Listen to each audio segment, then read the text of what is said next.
Salut à tous et bienvenue sur le talk show du FosCM.fr. Ce soir, autour de la table, Romain Canuti est présent. Salut Romain. Salut Seb. Bilal Ben Khalifa est également avec nous. Avec le maillot de l'Olympique de Marseille, avec le t-shirt de l'OM. Sponsorisé vite fait. Par Puma. Oui. Ça va les amis, ça fait plaisir d'être de retour. Le t-shirt de l'OM du Wish, c'est ça qu'on dit? Non, il est bien, il est tout uni et tout, c'est beau. Donc c'est pas vert, c'est le plus important. Couleur, le c'est ça, les mecs de la télé, ils le savent. Et Florent Benidriss. Est-ce qu'on le voit derrière ou pas? Il est sorti de sa boîte, parce que c'était pas lui qui était prévu au départ. C'est ça, mais il est là, c'est Béné Rongier. Voilà, c'est ça. Bon, moi j'ai mis le pull vert de Saint-Etienne, bon, ça nous a porté bonheur. Donc, bon, puisque voilà. Tu nous fais la transition, Romain, avec talent, Béné Rongier. Rongier est-il intransférable? Bah alors, Béné Rongier, il est transférable, il n'y a pas de souci. Tu me dis, on s'arrange. Aucun problème.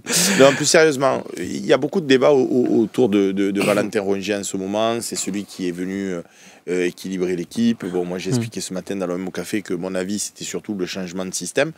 Même si Valentin apporte bien évidemment et largement sa contribution au renouveau olympien. S'il y a une offre, là on parle de Rennes, s'il y a une offre de 25 millions, parce qu'il y a des copains, Nico Amska ce matin, il y avait José qui appelait pour dire ça aussi, sur l'émission de l'OM au café. On a 25 millions de la part de Rennes, ils disent nous on veut absolument Rongier. L'ami Roberto Deserbi a dit pour moi il est intransférable. Béné, on commence avec toi, on fait quoi? C'est quoi ton regard sur ce dossier? Pour moi sur ce dossier c'est simple, clair, net et précis, il est intransférable. Voilà. Non mais ça c'est pas une réponse, pardon de te couper, dans le sens où, comme je le dis à chaque émission, il n'y a pas d'intransférable. Je t'explique pourquoi je te dis ça. Si on vient te voir et qu'on te dit, et je grossis les chiffres bien évidemment pour les besoins de l'exemple, je te donne 200 millions pour Rongier, tu vas dire ah non il est intransférable. Non, 200 millions, ben après ça dépend de la somme. Donc, bien sûr ça dépend de la somme. Donc il n'y a pas d'intransférable, c'est un montant. Donc toi, tu serais disposé à lâcher Valentin Rongier à partir de quel montant du coup? 40 millions. Voilà, ah oui, franchement, il faut taper haut parce que Valentin Rongier, je ne sais pas si vous vous souvenez, l'année dernière, il n'a pas joué de toute la saison et on fait une saison médiocre. À chaque fois qu'il est là, on finit dans le podium. Sous l'ère Sampaoli, il était piston droit, il fait une grosse saison. Avec Tudor, je me souviens de son match référence contre le Paris Saint-Germain où il joue libéraux, il fait un match de fou. Pour moi, Valentin Rongier, c'est le poumon, c'est le cœur de l'Olympique de Marseille. Bilal.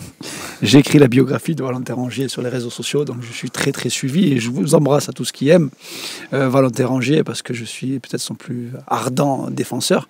Par contre, 30 ans, tu parles, ça tout dépend de l'offre. La question c'est au mercato d'hiver, le prix moyen de ce type de profil-là, s'il est survendu, ça va être entre 25 et 30 millions d'euros, d'accord? Je parle bien de survendu parce qu'il y a l'âge. Il y a le retour de blessure aussi du joueur. C'est sûr que si on te pose 25 ou 30 millions d'euros, nous, supporters, c'est pas notre argent, donc quelque part on s'en fout. Mais est-ce que tu es capable à l'instant T de ramener un joueur qui, tu vas te mettre à dos peut-être ton entraîneur? C'est le risque ça aussi. Hein. Sauf si au coach, je lui dis, bah, écoute, avec les 30 millions d'euros, je vais te ramener un joueur beaucoup plus fort que Valentin Rongier. Et il y en a probablement, mais peut-être pas dispo sur le marché du mercato d'hiver. Tout est une question de par qui tu remplaces. Comme tu dis, aucun joueur est intransférable dans le monde et on est bien placé pour le savoir, nous à l'OM. On n'a jamais vendu les joueurs au bon moment. Donc, que ce soit de Loïc Rémy en passant par Daniel Van Buiten, Thauvin, tu te rends compte toutes les offres qu'on a pu avoir pour ces joueurs. Donc, moi, je te dis, Rongier dans ce système-là, c'est top. Moi, la seule chose qui me faisait peur sur Rongier, je me disais à quel moment il va se blesser. Parce qu'en général, quand tu as une longue blessure, il y a un moment où ça craque. Mais l'entraîneur le gère très très bien. Il ne fait jamais jouer plus de 65 minutes. Donc intransférable, non. Mais il va falloir payer très cher pour l'avoir, par contre. Romain, le problème dans le dossier Valentin Rongier, c'est aussi le fait que, comme vous l'avez rappelé, il arrive en fin de contrat en 2026 et que, c'est toi qui nous l'as expliqué la dernière fois, il n'a pas trop goûté sa nouvelle mise sur le banc début de saison, même s'il revenait de blessure. Parce que chaque année, c'est ça le cas Valentin Rongier, c'est je suis remplaçant. je mouille le maillot l'entraînement, je ferme ma bouche, comme il a rappelé lui-même, en conférence de presse, et je redeviens titulaire. Il a même été capitaine à l'Olympique de Marseille. C'est pas sans dire il a pas goûté, parce que c'est un mec qui te dira à chaque fois je sais ce que c'est le football professionnel, si je suis pas content, si je suis susceptible, je viens pas, et je viens pas dans un club comme ça, on sait comment ça marche.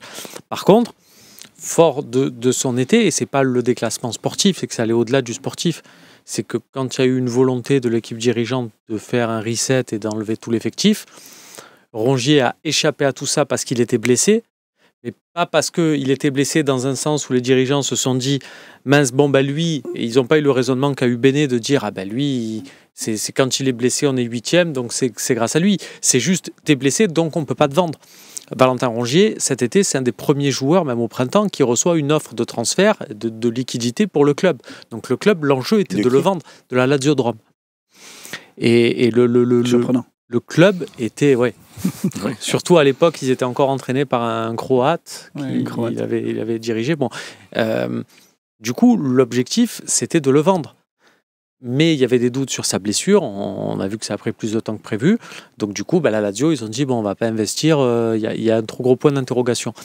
Mais l'objectif, c'était de le vendre. C'est juste qu'il n'était pas vendable à ce moment-là. Donc lui, il est là, il se dit, sans se dire, je l'ai mauvaise parce que cet été, c'est passé comme ça. Il est juste à se dire, attention, je sais comment ça va le foot. Là, si je fais 2 matchs un peu moyens et qu'on recrute une nouvelle star, machin, ou qu'il faut faire de la place à Paul Pogba ou je sais pas quoi, je peux être mis au placard très vite. Il est conscient de ça. Bilal, est-ce que tu as rappelé son âge, est-ce que ça serait une bonne idée de le prolonger, puisque la saison prochaine, on va avoir on croise tous les doigts, la Champions, en tout cas on est bien parti pour.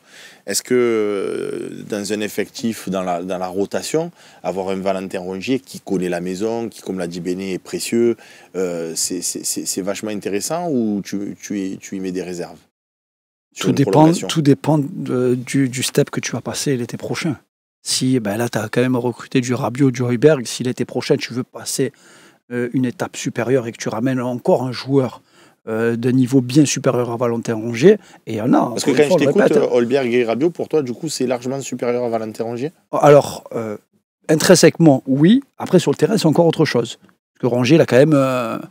c'est quand même un footballeur un peu atypique, tu vois. Et c'est peut-être le joueur le plus clivant qu'il y a à l'OM peut-être des 10 dernières années, quasiment. J'ai rarement vu un joueur autant aimé d'un côté et autant détesté de l'autre côté par certains. Moi, regarde sur les réseaux. Que des déclaques. Moi, je ne suis pas sur les réseaux. Je peux te dire qu'il y a vraiment des anti-Rongier parce qu'il cristallise un peu ce manque de talent pour certains, c'est-à-dire qu'il marque rarement alors qu'il a eu plein d'opportunités. Il a une frappe de balle où on le moquait récemment. Mais de l'autre côté, tu as ceux qui disent « Mais vous êtes fous, c'est un cerveau. Ce mec-là, tu ne le lèves pas d'un milieu de terrain. C'est un entraîneur sur le terrain. » Donc, sauf que tu as pris Højbjerg et Rabiot, qui sont eux aussi des cerveaux. Et c'est pour ça que ça marche bien, en fait, notre milieu aujourd'hui. Donc moi, si tu me dis un Rongier à 30 et quelques qui prolonge, qui indexe son salaire sur le Bitcoin, parce que je sais qu'il aime bien faire ça, lui, sur la crypto, peut-être qu'il va gagner encore plus d'argent. Mais 2025-2026, pour moi, si tu dois passer un cap supérieur, c'est top si tu as Rongier qui est dans la rotation. Mais pour moi, l'année prochaine, il faut encore passer à une étape supérieure. Si tu suis Benassia et si tu suis la direction de l'OM, tu montes. Tu peux pas me dire je prends Rabiot et maintenant l'année prochaine, mon titulaire indiscutable, c'est Valentin Rongier. Même si, attention, moi j'apprécie beaucoup le joueur, mais à ce poste-là, c'est trop important d'avoir un monstre. Béné, je te vois dubitatif là depuis tout à l'heure. Oui, parce que Valentin Rongier, c'est malheureux à dire, mais c'est un travailleur de l'ombre. Il est médiatiquement, on le connaît pas assez. C'est comme moi, il me fait penser à N'Golo Kanté. C'est des mecs discrets dans la vie, et au final, ils sont trop importants pour leur équipe. Il lui manque une seule chose à Rongier. Tu sais ce qui lui manque? C'est l'équipe de France. Comme il n'a pas mis un pied en équipe de France, pour les joueurs, pour les supporters, c'est un joueur moyen. Tant qu'il n'a pas cette sélection avec Deschamps, pour tout le monde, ça restera un joueur un peu comme Benoît Chéreau à l'époque, joueur de club qui n'a jamais réussi à faire ce point en équipe de France. Le jour où il est sélectionné, parce que ça peut arriver, mois de février-mars, comment tu l'expliques, toi, justement, Romain, comment tu l'expliques qu'il y a eu du Guendouzi, il y a eu du Verretou. Pourquoi il n'a jamais été, au moins dans le groupe, sans parler d'être titulaire? Parce que lui, je pense qu'il est considéré vraiment comme 6. milieu défensif et pas relayeur, là où on a pu en voir plus droit. Et là, si tu regardes bien, Il y a trop de monde. Eduardo Camavinga, je veux dire, Fofana. tu as quand même l'émergence de pas mal de joueurs qui sont impressionnants. Enfin, la France, pour moi, c'est quand même un vivier, surtout dans ces domaines-là, on va dire, ou à des postes où tu as davantage besoin de physique. C'est, on va dire, la religion du sélectionneur en place, d'ailleurs. Bon, tu as beaucoup mieux que Valentin Rongier. Et donc, du coup, il tombe dans une période où peut-être que 5-6 ans en arrière, un Valentin Rongier avec ses états-là de service...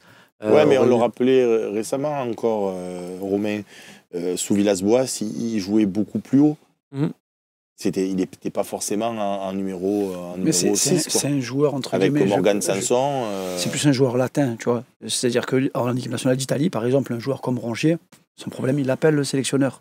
Il joue à la Lazio, il joue à l'Inter, enfin peu importe le club italien, parce que c'est les profils qu'ils apprécient sur ce type de joueurs-là. En France, ce que recherchent les sélectionneurs qu'il y a eu, sur ce poste-là en plus, et on a eu trop de talent, entre guillemets. Donc là, maintenant que la France traverse une période un peu de transition, est-ce que maintenant il appelle? Et ça consacrerait, enfin pour moi ce serait une consécration pour lui, parce qu'il a quand même fait les équipes espoirs, il était capitaine avec les jeunes aussi, et finalement il a pas eu cette... tu vois.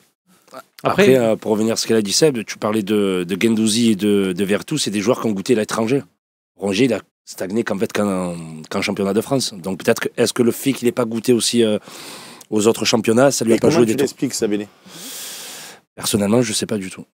Ça, sincèrement, je ne saurais pas l'expliquer. Donc, Valentin Rongier, en Europe, je ne le vois pas dans une équipe. En fait, je ne sais pas dans quelle équipe... Il aurait pu y aller. C'est-à-dire qu'il avait quand même un entraîneur qui était passé par Nantes, qui après a signé à Porto, et qui, quand il est arrivé à Porto, voulait le recruter. Je veux dire, si tu joues à Porto, alors on va me dire, c'est pas la première ligue, c'est pas machin. Mais quand, je veux dire...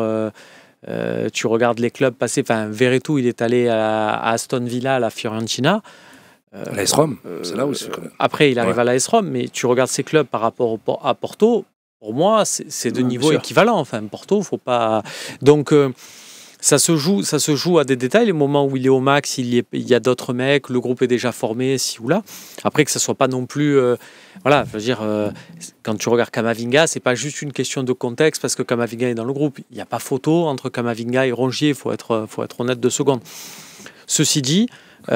pour revenir sur le côté intransférable et tout, moi, si tu as une offre, tu posais la question à Béné, il te disait intransférable. Moi, une offre même de 20 millions, et pourtant, depuis tout à l'heure, je suis là à vous dire, mais à un moment donné, il faut réfléchir juste sur le côté rentrée d'argent. Si une offre de 20 millions tombe, c'est 20 millions qui rentrent de suite. Alors, avec 20 millions qui rentrent là dans les caisses, tu as la capacité de recruter un joueur que tu payes sur 5 ans, donc que tu payes à valeur équivalente que 4 millions. Pour l'équipe dirigeante, c'est forcément obligé de réfléchir là-dessus. Vous avez des noms? Mais alors, sinon on n'a pas des noms, je veux dire, c'est une faute professionnelle. Si Pablo Longoria et Mehdi Benassia n'ont pas un joueur, surtout de ce profil, qui n'est pas introuvable. Là, le nom qui nous vient tous en tête, la facilité, c'est de se dire Benjamin André.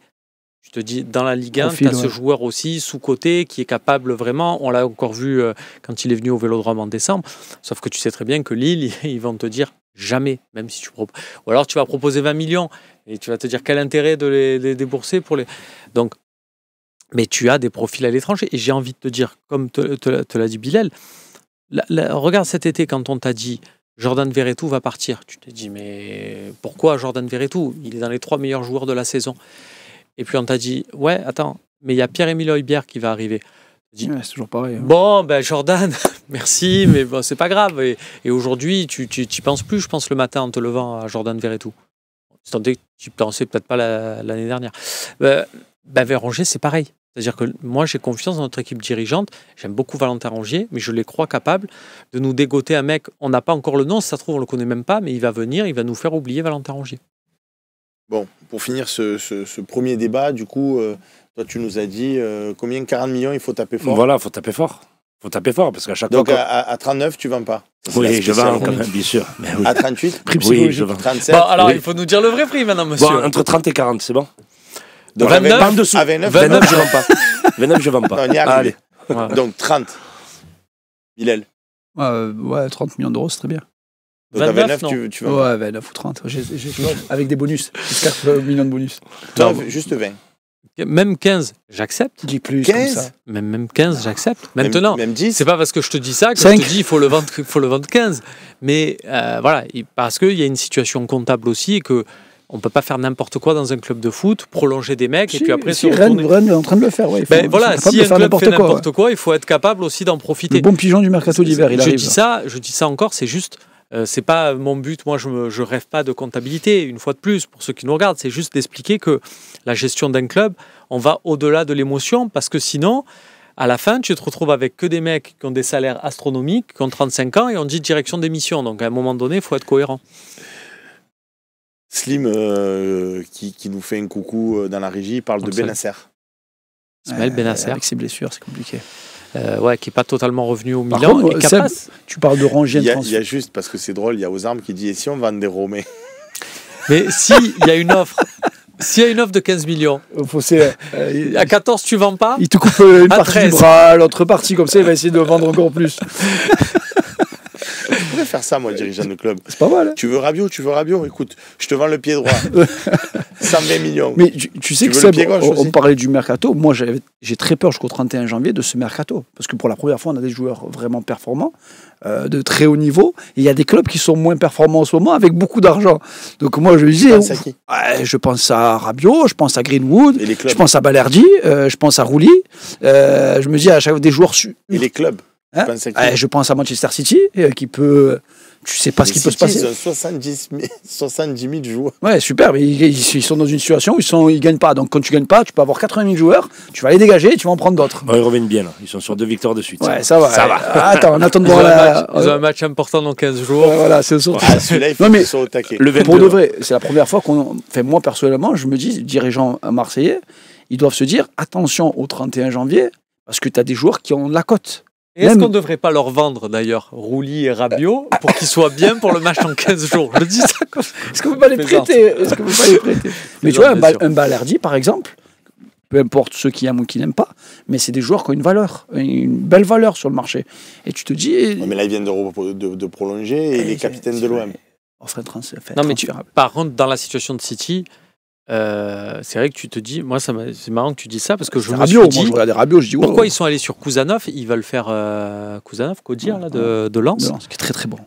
Très bon, qui est jeune, mais tu sais, qui a ce profil méchant. Et je me suis dit, putain, City, je les aurais plus vus, tu vois, aller sur Balerdi. Alors, je suis très content qu'on garde Balerdi, mais tu sais, des fois, tu regardes comme ça et tu te dis, nous, on a l'impression, nos joueurs, c'est des cracks et tout. Et ça rejoint ce que tu disais sur Rongier, sur le côté, il n'est pas contacté par des clubs en première ligue, il n'est pas international. C'est que. Kouzanov, je crois qu'il a coûté 200 000, je crois, 3 semaines. Allez, 1 pour million finir d'euros. cette partie, il y a Bidulien qui nous dit, et si on se faisait un petit sondage, donc Loïc Lachaud en régie, prépare-nous ce petit sondage pour finir cette partie. Qu'est-ce qu'on met à partir de... Donc, tu as dit 15 millions, donc Mais 15 offre à millions, 20 20 et- millions. Mais offre à 20 et vois si c'est Non, on va accepté. faire on va faire des paliers. 15, 20, 30.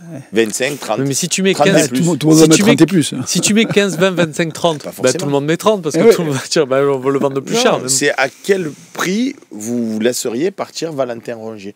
La question de la consultation, c'est à quel prix minimum laisseriez-vous partir Valentin Rongier en votre âme et conscience? C'est sûr que si on met 30, 100 millions, 200 Oui, millions... parce que- 500. Il est estimé à 9 millions d'euros aujourd'hui De toi, sur Transfermarkt. de toi à moi. La valeur Transfermarkt, 9 millions d'euros. Si là, il y a un dirigeant de Rennes qui m'appelle, qui me dit c'est combien Valentin Rongier, je vous ai 30. dit, moi je le laisse partir à 15. Là, comme je décroche le téléphone, je lui dis c'est 25. Voilà. Il dit, attends, tu me rends compte, tu viens de dire sur le faux 5 que c'était à 15 là. C'est 15 ou c'est rien d'autre? Hors Ça taxe, serait après il y a bien des si on était bonus. millionnaire qu'on pouvait s'acheter des joueurs. Mais tu n'as même pas d'équipe. Tu achètes juste un joueur comme ça. Qui tient dans ton effectif? Valentin Rongier. Et il joue où? Mais nous, on ne joue pas. C'est juste qu'il est avec moi. Regarde. C'est ça ce va, que je disais Valentin. pendant des années, si je gagnais au loto, j'achetais Didier Drogba. C'était mon objectif de vie. Voter. Allez. Qu'est-ce que je vais voter, moi? Parce Et que je le l'ai prêtais sous à les- l'OM. Tu mettrais combien toi? Moi, je vais voter 25 millions. Ouais, mais on a dit à son âme et conscience. Alors que tu sais que tu dis 25 millions, ça veut dire que à 24, moins- tu refuses. non, oui. C'est Sans négociation. Vous êtes fous, les gars. Vous Non. êtes fous. Refuser 24 millions d'euros pour Valentin Rongier. Excusez-moi, hein, C'est encore fou, une ça. fois. C'est pas. Non, alors je te la fais différemment. Cet été, Je veux bien descendre à 15, 16, 17, 18. Parce que Mais tu as trop peur de déstabiliser le. Mais là, c'est pas ça. Bien C'est sûr. que si ça me va, moi, je verrais bien Kondogbia monter. Tu mets Cornelius à la place de Kondogbia, d'accord, en défense centrale. Mais si y a une suspendue ou un blessé, tu joues avec Nadir. Je l'adore, Nadir. Hein. Ben, ce qui est bien, ce qui je l'adore. est top. Par contre, Kondogbia, il arrive à la cheville. Là où danger au on s'est compris, Seb, et je vais te donner un exemple parfait de Kondogbia, ça. Tu es en janvier 2023 et on te parle d'une offre à venir de Aston Villa de 40 millions d'euros pour Matteo Guendouzi. Eh non, on ne touche pas à Guendouzi, on a un équilibre d'équipe, on va faire une belle saison avec Tudor, en plus on ne sait jamais, la Coupe de France. Au final, il s'est passé quoi? Tu as gardé Guendouzi. Au final, il s'est passé quoi? Le peuple a parlé, et 49%, 30 millions et plus, 36%, 25 millions dont je fais partie, 20 millions, c'est 12%, et 15 millions, c'est 4%. C'est Romain, donc voilà, tu fais partie, C'est le seul qui a les 4%. tu fais partie des 4%. Je peux finir? Quand il y avait l'offre pour Guendouzi de 40 millions, eh non! Guendouzi, le coffre-fort et tout, machin. Il s'est passé quoi après? Tu as perdu contre Annecy. Mais est-ce que c'était sous, Romain Canucci? Tu as perdu contre... Non, mais ne nous fais pas une démarche comptable. Mais c'est là où c'est intéressant et c'est là où c'est important. C'est que l'été venu, tu as vendu Guendouzi pour 15 millions. Avec 25 millions de plus, peut-être que tu fais un autre mercato. Finalisé. Et il me semble que cette année-là, on a fini 3e avec Tudor. Donc on a fait la Champions. Si tu enlèves Guendouzi et que tu finis 5e. Ben d'ailleurs, avec Guendouzi, le barrage de Champions, il y a une main à la 90e. Donc bon, je ne sais pas. En vrai, ça, c'est l'année d'après. Sur les marchés financiers, tu vends à l'euphorie. Tu achètes quand le sang coule et tu vends à l'euphorie. Donc ça veut dire quoi? Là, on est en pleine euphorie sur Roger. Mais c'est bien sûr, c'est là. Ça veut dire que Philippe et Louise, il est en sang. Voilà. Si je suis. T'achètes quand tout est en bas. Les grands clubs, ils savent. Hein. La Juve, Zidane, il est au top. Allez, je pense que... Cristiano, il est au top. Je pense que la messe est dite. Le peuple a toujours raison. Nos lecteurs, encore plus que le peuple. Donc... on ne le fait pas partir à moins de 30 millions. C'est comme ça. C'est comme ça. Béné a voté aussi. Donc, on va le screener, ça on le gardera pour la fin de saison. Allez, on passe à la deuxième partie de cette émission.